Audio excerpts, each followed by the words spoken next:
Hi guys, welcome back. In this lesson, we are going to talk about subtracting mixed numbers with borrowing. We gotta borrow from that whole number column. If you're following along, I'm in the Algebra 1 Saxon book, 3rd edition, lesson 1, okay? I'm pulling some problems from there, so if you're working out of that, that might be helpful. All right, subtracting mixed numbers with borrowing. Let's talk about this.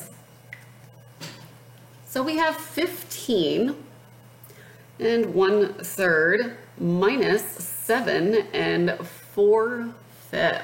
7 and 4/5. Now, in a previous lesson, we've discussed how you can convert those all into improper fractions and then find your common denominator and then find the answer and then put it back into a mixed number. For this, I think that takes a little bit longer.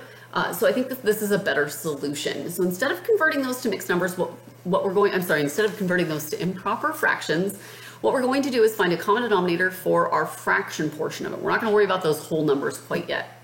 To find our common denominator, we have 5 times 3, which is 15, and that is our least common, that's the least common multiple that they have in common. So I'm going to multiply this by 3 times 3, or 3 over 3, I mean.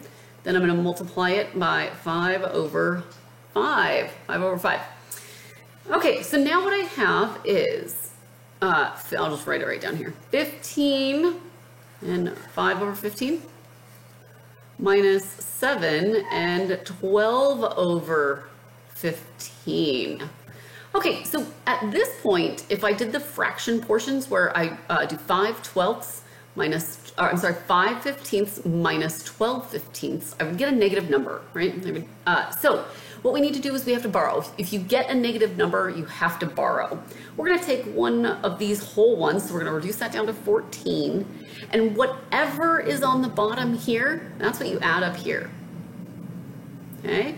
So one more time, we're gonna rewrite this problem. We now have 14 and 20 over 15 minus 7 and 12 over 15. Okay, so now we won't have a negative number. 20 minus 12 will give us 8. Our denominator, since we now have the common denominator, stays the same. That's going to be 15. 14 minus 7 gives us 7, and that is your answer. Always double check, of course, that you, if you can reduce your fraction, but we can't in this case. So that's your answer. Okay, let's try another one together. All right, let's do 42 and 3/8 minus 21 and 3/4. 21 and 3/4. All right, again, we have to have that common denominator, and we could multiply those two things together, but that would give us, it gives us a common multiple, but not the least common multiple. So we would have to do some reducing at the end. I'm lazy, don't like to have to reduce, and want to just do it easy straight off the front. So our least common multiple then in this case, or our common denominator, is going to be 8. I don't have to do anything with this garbage up here. Just have to multiply this by 2 over 2. Okay? So rewriting this problem, we have 42 and 3/8 minus 21 and 6/8. Just like that last problem, now if I do 3 minus 6, I'm going to get a negative number. I don't want that, so I need to borrow. So I'm going to cross that out. We've got 41. We're going to add 8 here. Okay, so now I have 41 and 11/8 minus 21 and 6/8.